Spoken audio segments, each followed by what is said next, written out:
اعوذ باللہ من الشیطان الرجیم بسم اللہ الرحمن الرحیم۔ دوستو، ویسے تو اللہ تعالیٰ کی ہر ایک مخلوق جو ہے خدا کی تخلیق کا ایک شاہکار ہے، لیکن ان میں سے ایک چیز جو ہے جو پہاڑ ہیں، یہ واقعی اللہ تعالیٰ کی بڑی خوبصورت تخلیق ہے۔ ان میں حسن بھی ہے، جلال بھی ہے۔ تو جن کے بارے میں اللہ تعالیٰ فرماتے ہیں کہ جن پہاڑوں کو تم ساکن سمجھتے ہو، یہ ساکن نہیں ہے بلکہ بادلوں کی طرح اڑ رہے ہیں، سورہ نمل میں فرمایا۔ اور یہ خدا کی صنعت ہے، خدا کی کاریگری ہے۔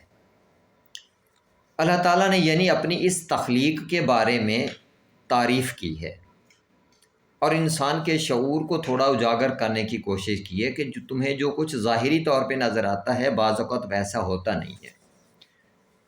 اب قرآن کریم میں ان پہاڑوں کے بارے میں ایک اور آیت دیکھ کے میں واقعی بڑا حیران ہوا کہ جس میں اللہ تعالیٰ فرماتے ہیں کہ وَإِذَا الْجِبَالُ سُيِّرَتْ، جب پہاڑ چلنے لگیں۔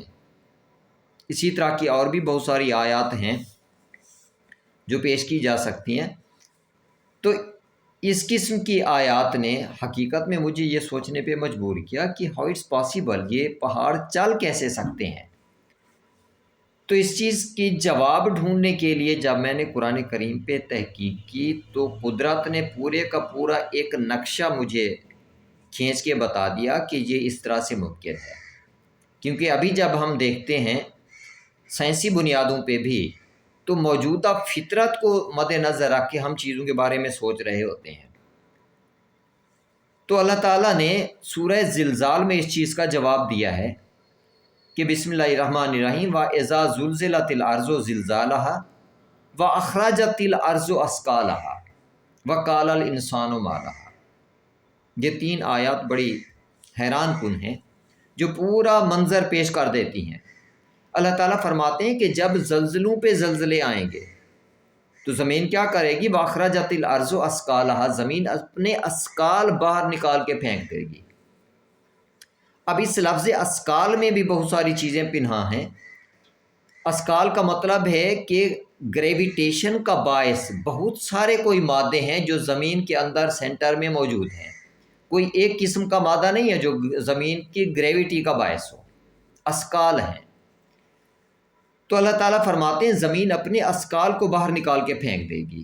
جب یہ زمین اپنے اثقال کو باہر پھینکے گی تو پھر کیا ہوگا؟ ہر چیز ویٹ لیس ہو جائے گی، ان کا وزن نہیں رہے گا چیزوں کا۔ کیونکہ آج سائنسی بنیادوں پہ بھی جب ہم وزن کی تعریف کرتے ہیں تو ہم کہتے ہیں جس فورس سے زمین چیزوں کو اپنی طرف کھینچ رہی ہے وہ اس چیز کا کیا ہوتا ہے؟ وزن ہوتا ہے۔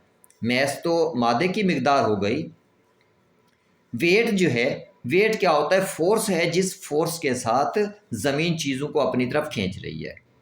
اب یہ فورس کون سی ہے؟ یہی اثقال کی فورس ہے، یہی اثقال چیزوں کو جو اپنی طرف کھینچ رہے ہیں۔ یہ کیا ہیں؟ زمین میں کسی بھی چیز کا جو وزن ہے انہی کی وجہ سے ہوتا ہے۔ اور اس کی پہنچ آپ دیکھ سکتے ہیں کہ شہاب ثاقب زمین پہ گر رہے ہوتے ہیں تو ان کی سپیڈ سے آپ اندازہ لگا سکتے ہیں کہ پہاڑ اگر اس وقت موو کریں گے تو ان کی سپیڈ کیا ہوگی، کیونکہ ابھی اثقال زمین کے کور میں موجود ہیں اور ان کی کشش اتنی زیادہ ہے کہ اتنی دور سے پتھروں کو کھینچ رہی ہوتی ہے اور فضا کے ساتھ فرکشن کی وجہ سے وہ جل کے زمین کی طرف آ رہے ہوتے ہیں۔ اب ان کے جلنے کی وجہ سے ہم ان کو دیکھ سکتے ہیں رات کے وقت کہ ان کی سپیڈ کیا ہوتی ہے۔ اس سے آپ اندازہ لگا سکتے ہیں کہ اثقال کی فورس آف اٹریکشن کتنی ہے، زبردست قسم کی۔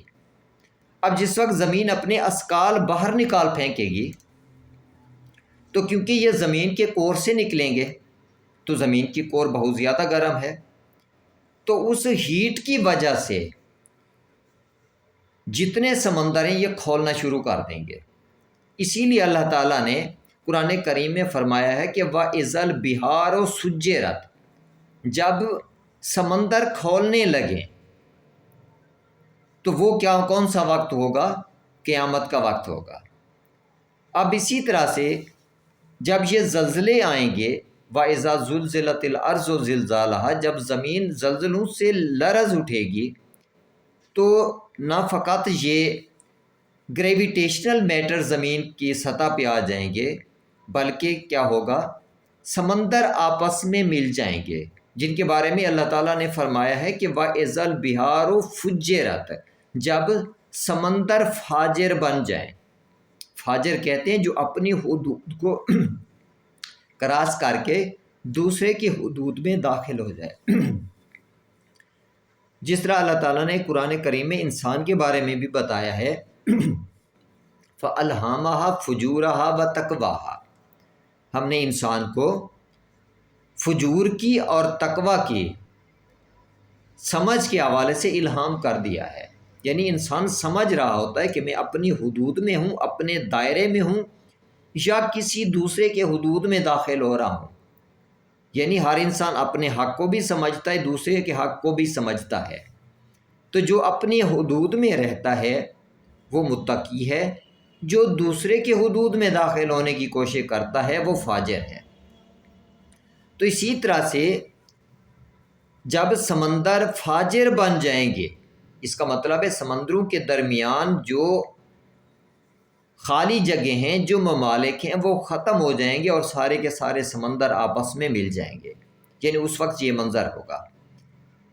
اب پہلی چیز، جب یہ اسکال زمین سے باہر آئیں گے سطح زمین پہ، تو اس سے کہیں زیادہ قوت کے ساتھ ان پہاڑوں کو اور چیزوں کو اپنی طرف کھینچیں گے جتنی فورس سے اب کھینچ رہے ہیں، کیونکہ ابھی تو ان کے گرد ایک غلاف ہے زمین کا، پھر بھی اتنی زیادہ فورس آف اٹریکشن ہے ان کی۔ تو جب سطح زمین پہ آ جائیں گے تو اس سے کہیں زیادہ فورس سے پہاڑوں کو اپنی طرف کھینچیں گے۔ تو یہ پہاڑ کیا کریں گے؟ ویٹ لیس ہو جائیں گے، کیونکہ اب اسکال جو ہیں یہ زمین کے کور میں نہیں ہوں گے، زمین کی طرف چیزوں کو نہیں کھینچ رہے ہوں گے۔ جب زمین کی طرف نہیں کھینچ رہے ہوں گے تو چیزیں ویٹ لیس ہو جائیں گی۔ جب یہ اسکال زمین کی سطح پہ آ جائیں گے تو کیا کریں گے؟ پہاڑوں کو اتنی فورس سے اپنی طرف کھینچیں گے، باقی چیزوں کو اپنی طرف کھینچیں گے۔ تو جدھر جدھر سے یہ پہاڑوں کو کھینچیں گے تو یہ پتھر اتنی سپیڈ کے ساتھ، یہ پہاڑ اتنی سپیڈ کے ساتھ ان اسکال کی طرف موو کرنا شروع کر دیں گے۔ جب یہ موو کرنا شروع کریں گے تو ان پتھروں کے درمیان جو مٹی ہے وہ گر جائے گی، باقی یہ خالص پتھر بہت تیزی سے ایک دوسرے کے ساتھ ہیبت ناک آوازوں کے ساتھ ٹکراتے ہوئے آگے جا رہے ہوں گے۔ تو اس چیز کو اللہ تعالیٰ نے کہا ہے کہ وَإِذَا الْجِبَالُ سُيِّرَتْ، جب یہ پہاڑ چلنا شروع کر دیں تو وہ بہت ہی ہیبت ناک منظر ہوگا، اور یہی پتھر اتنی سپیڈ کے ساتھ آپس میں ٹکرانے کی وجہ سے چھوٹے چھوٹے ذرات میں ریت میں بدلتے چلے جائیں گے۔ تو جب ریت میں بدلتے چلے جائیں گے تو وہیں پہ ٹیلے بنتے چلے جائیں گے، تو باقی پتھر آگے کی طرف موو کرتے چلے جائیں گے۔ تو یہ منظر ہوگا قیامت کے دن جب یہ پہاڑ چلنا شروع کر دیں گے۔ تو جب میں نے یہ آیات پڑھی تو مجھے پھر سمجھ آئی کہ یہ پہاڑ سیر کیسے کریں گے، اتنے بڑے ہیوی پہاڑ جو ہیں، کیونکہ ابھی گریویٹیشنل فورسز زمین کے کور میں ہیں، زمین کی طرف کھینچ رہی ہیں ان پہاڑوں کو، ہر چیز کو، اس وجہ سے یہ وزن والے بھی ہمیں محسوس ہوتے ہیں۔ لیکن جب وہی گریویٹیشنل فورسز زمین سے نکل کے زمین کی سطح پہ آ جائیں گی تو یہ پہاڑ ویٹ لیس ہو جائیں گے، ہم بھی ویٹ لیس ہو جائیں گے۔ تو پھر ہوا بھی کیونکہ تیز چلے گی، طوفان آئیں گے، تو پھر یہ پہاڑ، یہ پتھر جو ہیں ویٹ لیس ہونے کی وجہ سے ایک سمت میں اڑنا بھی شروع کر دیں گے، یعنی تنکوں کی طرح یہ اڑنا شروع کر دیں گے۔ تو یہ پہاڑ بادلوں کی طرح موو بھی کرتے ہوئے اس وقت دیکھے جا سکیں گے۔ تو یہ مناظر پیش کیے ہیں اللہ تعالیٰ نے۔ تو دیکھیں، سوچنے کی بات ہے، یہ اللہ تعالیٰ نے قرآن کریم میں کیوں بتایا ہے؟ اس لیے ہمیں بتایا ہے کہ اب ہم جاتے ہیں پہاڑوں میں سیر کرنے کے لیے، وادیوں کے حسن کو انجوائے کرنے کے لیے۔ تو جب وہاں پہ جائیں تو خدا کا شکر ادا کریں، ان پہاڑوں کو دیکھیں اور پھر اس منظر کو ذہن میں رکھیں کہ یہ وقت بہت جلد آنے والا ہے کہ جب یہ پہاڑ چلنا شروع کر دیں گے، شہاب ثاقب کی سپیڈ کے ساتھ جب یہ پہاڑ موو کر رہے ہوں گے اور اتنی ہیبت ناک آوازیں ہوں گی، تو اس وقت منظر کیا ہوگا۔ تو ابھی اللہ تعالیٰ نے ہمیں مہلت دی ہوئی ہے، اس مہلت کا فائدہ اٹھاتے ہوئے اللہ کا شکر ادا کریں۔ چاہے آپ پہاڑوں میں رہنے والے لوگ ہیں، غاروں میں رہنے والے لوگ ہیں، تو اس وقت یہ غاریں بھی ختم ہو جائیں گی، کیونکہ جب پورے کے پورے پہاڑ ہی موو کرنا شروع کر دیں گے، فقط خالص پھر پتھر بچ جائیں گے، جن کو کہا گیا یہ دھنکی ہوئی روئی کی مانند ہو جائیں گے، یعنی ان میں سے ڈسٹ پارٹیکلز ہٹ جائیں گے، خالص ریشوں کی طرح خالص پتھر ہی باقی بچ جائیں گے اور موو کر رہے ہوں گے۔ تو اسی وجہ سے ابھی اللہ کا شکر ادا کریں، کمپیریزن کیا کریں ان چیزوں کا۔ اب جن چیزوں کو آپ اتنی خوبصورتی کی صورت میں دیکھ رہے ہیں، اور پھر قیامت کے دن عن قریب ان کا جو حال ہونے والا ہے اس منظر کو بھی ذہن میں لے کے آئیں، تو آپ کو اندازہ ہوگا کہ ابھی اللہ تعالیٰ کی کتنی بڑی نعمات کو آپ انجوائے کر رہے ہیں۔ تو اس لیے اللہ تعالیٰ کے شکر گزار بندے بنیں، خدا سے امان مانگیں، تاکہ روز محشر آپ کو پریشانی کا سامنا نہ کرنا پڑے۔ دعا گو ہوں، اللہ تعالیٰ کی امان میں رہیں۔ اللہ حافظ۔